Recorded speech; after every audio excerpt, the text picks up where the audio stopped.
जग में जीना दिन चार धर्म मत हारो रे। जग में जीना दिन चार धर्म मत हारो रे। जग में जीना दिन जग में जीना दिन चार धर्म मत हारो रे। जग में जीना दिन चार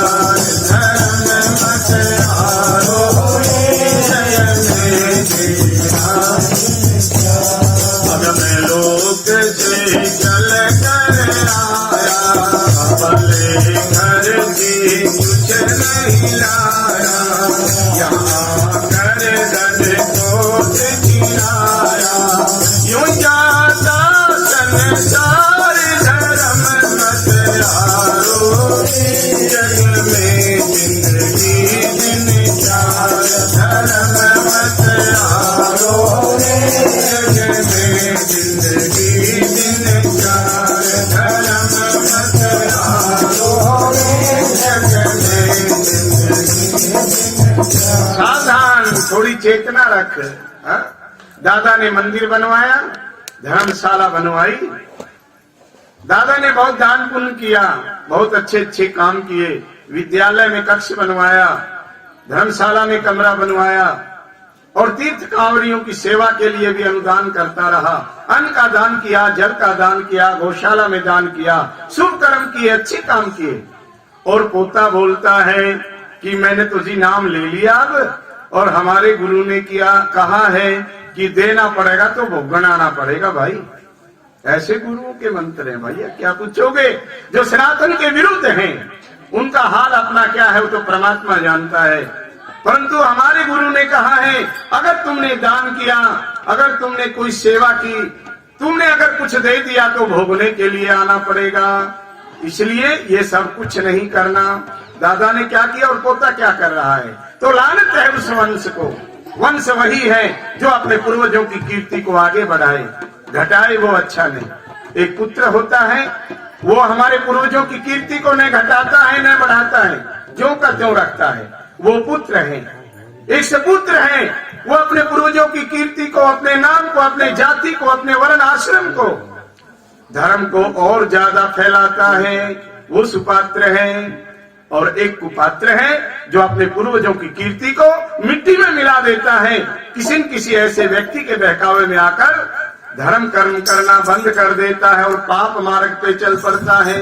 गुरु महाराज मना करते हैं कि ऐसे लोगों की शरणागति नहीं जाना चाहिए, ये धर्म का मार्ग नहीं है। धर्म मत हारो, धर्म मत हारो रे। जग में जिंदगी दिन चार धर्म मत हारो रे। जिंदगी दिन चार धर्म राज के जाना होगा, राज के जाना होगा। ये सारा हाल सुनाना होगा, सारा हाल सुनाना होगा। से पछताना होगा, से पछताना होगा। कर लो सोच विचार धर्म मत हारो रे। जग में जिंदगी दिन चार धर्म मत हारो रे। जिंदगी दिन जीवन है दिन चार धर्म मत हारो रे।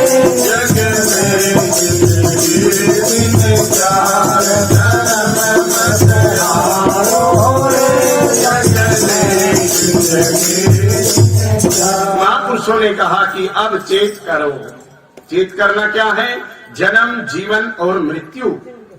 आदरणीय माताओं बहन बनता है, उसकी मृत्यु निश्चित है, नहीं होता तो उसका जन्म निश्चित है। किस योनि में कहा जाएगा किसी को पता नहीं। जन्म हो गया तो मृत्यु जरूरी है और मर गया तो जन्म जरूरी है। बनेगा क्या इसका आपको हमको किसी को ज्ञान नहीं। और ये जन्म मरण अगर आप मुक्त करना चाहते हैं जन्म मरण के चक्कर में नहीं आना चाहते हैं, उसके लिए उस स्थिति का नाम है मुक्ति। जिसकी मुक्ति हो गई उसको बार बार मां के गर्भ में नहीं आना पड़ता। मां तो मां है ना। अगर शेरनी के बच्चा हुआ, शेर है तो उसकी भी मां है।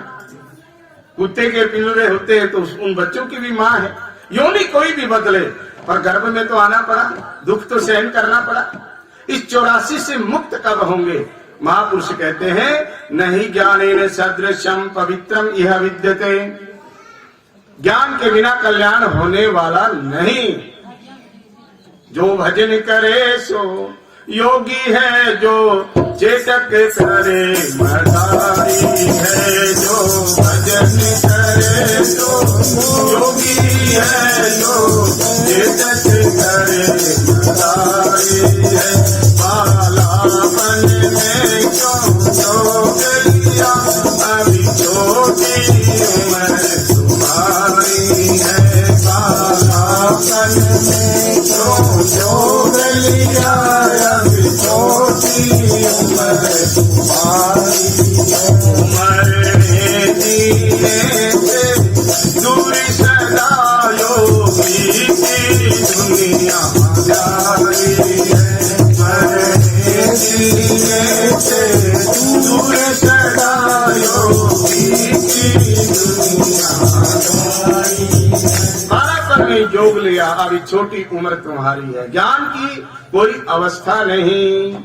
ज्ञान कब हो जाए, किसको हो जाए?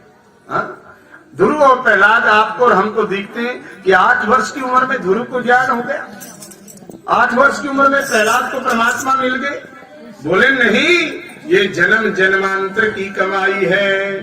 जैसे लोहे की कोई एक छड़ी है, किसी ने उसके ऊपर 4 चोट मारी तो नहीं टूटी, और किसी ने 2 लगाई तो वो छड़ी टूट गई। इसका मतलब क्या हुआ? टोटल कितनी चोट लगी? 6। वो 6 में टूटी है, 4 चोट पहले लग चुकी है, 2 में नहीं टूटी, टोटल 6 चोट में टूटी है। इसी प्रकार से जन्म जन्मांतर की बाजी है। महापुरुष कहते हैं धर्म मत हारो रे, जग में जिंदगी चार। धर्म मत हारो रे, जिंदगी अब तो तीर्थ करो मेरे भाई, अब तो तीर्थ करो मेरे भाई।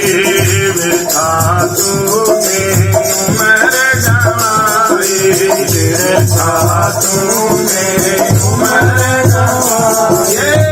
धोखे में काया लुटवाई, धोखे में काया लुटवाई। जो राम नाम है सारी, धर्म मत हारो रे, जग में जिंदगी चार। धर्म मत हारो रे, जग में जिंदगी। धर्म नहीं हारना है, धर्म ने दूजा सत्य समाना। तो धर्म कौन है गृहस्थी के लिए? जो रामायण के अंदर मर्यादा लिखी है, एक दूसरे रिश्ते के लिए जो समर्पण लिखा है, जो शुद्ध व्यवहार लिखा है, वो सारे का सारा धर्म है। सास ससुर की सेवा करना, वृद्ध की सेवा करना, निज धर्म में रहना, पति पत्नी प्रेम से रहना, पड़ोस में भी अच्छा व्यवहार रखना, ये सारे का सारा धर्म है। दशांश दान करना, ये भी धर्म है। कुमार्ग से दिन प्रतिदिन बचना, सद्मार्ग पर चलने का प्रयास करना, ये धर्म है। अतिथि मेहमान की सेवा करना, ये धर्म है। और कोई गलती हो गई है उसको छिपाने की बजाय प्रकट करना, ये भी धर्म है। स्वीकार कर लेना, हाँ ये अपराध मुझसे हो गया, भगवान जो भी सजा निर्धारित करेंगे स्वीकार है मुझे, ये धर्म है। अपने अपने वृद्धों की सेवा करना, वृद्ध आश्रम में ना भेजें अपने बूढ़ों को, उनकी सेवा करना, ये धर्म है। धर्म को दिन प्रतिदिन हम भूलते जा रहे हैं और बस नामधारी बनते जा रहे हैं। नाम ले लिया हमारा, गुरु बेड़ा पार कर देगा। क्या सारी जिम्मेदारी गुरु की है? गुरु कुमार शिष्य कुंभ घड़ घड़ काटे कोट, अंदर हाथ सहार के बाहर मारे चोट। परंतु आजकल तो बड़ा मुश्किल है, जरा सा खुलका दे तो फिर आश्रम में ही आना जाना बंद हो जाता है, उल्टा पड़ जाता है। जो शिष्य को बनना चाहिए वो गुरु को बनना पड़ता है। फिर ये घटना कैसे घटेगी, ये प्राप्ति कैसे होगी? मानव जो सत्संग से लाभ मिलना चाहिए वो कहाँ मिल पाएगा? इसलिए महापुरुष कहते हैं कि बारे बारे नर नहीं पावे, बारे बारे नर नहीं पावे, बारे बारे सतगुरु चले जावे, बारे बारे सतगुरु चले जावे, गया वक्त फिर हाथ न आवे, गया वक्त फिर हाथ न आवे। कहे स्वामी जी हर बार धर्म मत हारो रे, जग में जिंदगी दिन चार, धर्म मत हारो रे, जग में जिंदगी दिन जीवन है दिन चार, धर्म मत हारो रे, जग में जीना दिन चार, धर्म मत हारो रे, जग में जीवन दिन चार। आज मेरे को बतला रहे थे सारे सतगुरु मानुष जन्म बहुर नहीं आवे, मानुष जन्म बहुर नहीं आवे, गया वक्त फिर हाथ न आवे, गया वक्त फिर हाथ न आवे। कहीं स्वामी जी हर बार धर्म मत हारो रे, जग में जीना दिन चार, धर्म मत हारो रे, जग में जीना दिन जीवन है दिन चार, धर्म मत हारो रे, जग में जीना दिन चार, धर्म मत हारो रे, जग में जीना। व्यवहार में मर्यादा है और ज्ञान में समत्व है। जिसके व्यवहार की मर्यादा समाप्त हो गई वो समझ लेना सत्संगी नहीं, करे सत्संग कुसंग मन भावे, धक्का पेल नहीं है और भक्ति का करना हंसी खेल नहीं। इसलिए सनातन